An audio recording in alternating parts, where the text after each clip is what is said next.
5 stages of video editing. Filmmaking is a messy business. Shooting schedules, scripts, crew members are frequently subject to change, and a lot of the time it can feel like you're sailing around in choppy waters with no dry land in sight. Fortunately, however, there's one component of the filmmaking process that's steady, straightforward, and methodical AF. And that's editing. Editing provides the perfect calm after the on-set storm and is sometimes even an area in which you can make up for lost time. That's assuming you do it the right way and follow the good old faithful 5-stage rule. 1. Logging. The first thing you're going to do is log your footage. This is where you sort through all of your source video material, cut out all the usable clips, group them into bins, then label those bins accordingly. That way when you're searching for a specific take from a specific scene later on, you can save yourself the hassle of trawling through hours upon hours of footage and instead delve directly into its bin. While tedious, logging is the first opportunity you'll have to see how well your footage presents on screen, and thus has the potential to conjure emotions ranging anywhere between sheer exhilaration to sheer panic. If for whatever reason a film's footage isn't looking so hot to trot, or there's a key piece missing, the director will likely order a reshoot. An inconvenience, yes, but not a major one. This is because, on most large-scale productions, logging takes place concurrently with the filming, so if something isn't right, the editors can give the director a heads up almost immediately, and the director can arrange a do-over while the actors and set are all still in place. Obviously, if you're working with a bare-bones team or you're doubling as director and editor, this kind of tight ship feedback loop won't be possible. Your logging will likely take place days if not weeks after a shoot. Not ideal, but hey, nothing in budget filmmaking ever is. 2. First assembly. The first assembly is where you take all of that meticulously logged footage and arrange it into a timeline consistent with the film's storyboard. For feature-length films, this can be quite a task, so to make it more manageable, editors will often break the process up by organizing each scene as a standalone before sequencing all of the scenes together.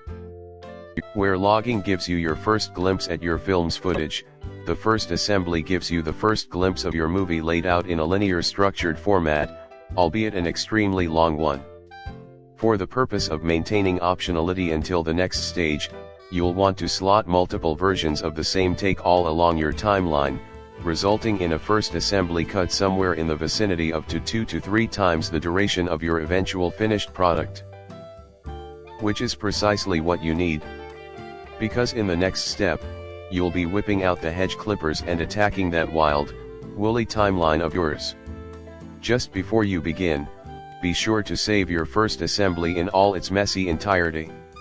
If you happen to make any boo-boos of biblical proportions going forward, then you'll almost certainly be able to come back to square one. A.K. your first assembly. 3. Rough cut. Okay, now it's really time to wake up and switch on that brilliant movie-making mind of yours. So far, it's been all about cruising on auto and following basic techniques.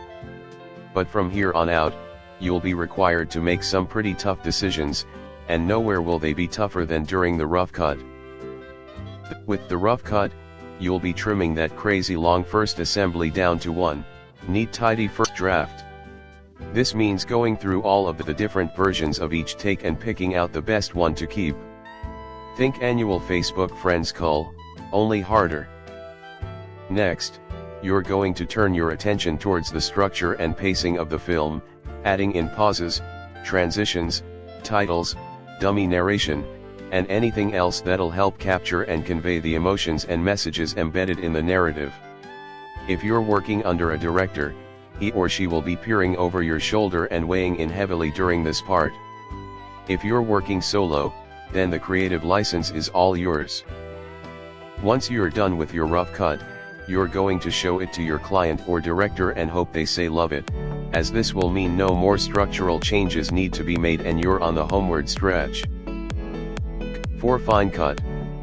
Where the rough cut focuses on refining the overall film, the fine cut focuses on refining each and every itty-bitty frame. So you maybe want to get your microscopic goggles out.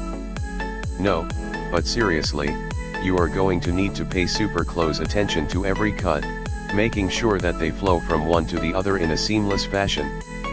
If there are any blemishes, the fine cut is your last chance to catch them. This is because, after the fine cut, the film receives what's called a picture lock, which basically means it's ready to be shipped off to other departments for finishing touches, color corrections, special effects, etc., and no more changes to the timeline or TRT, total running time, can be made. Because if they are, it'll cost a lot of money and stuff. Obviously, if you're the one in charge or you're working on your lonesome, you can flaunt the age-old picture lock rule by going back and making as many changes as you want. But if you're working with a production studio or team, then you should know that this is the point of no return. 5. Final cut. If you're working on a major production, then you can expect to have very little to do with the final cut. This is where you as the editor steps back and lets all of the color grading, audio mixing, special effects, and closed captioning experts step in and take the film from meh to magic. If you're working solo, then this final stage will look very different. Instead of kicking back, you'll be frantically searching the interwebs for royalty-free music, sound effects, motion graphics, and anything else you can find to spruce up your movie. With so many different websites offering so many different products for such drastically different process, this part can be super stressful and time-consuming.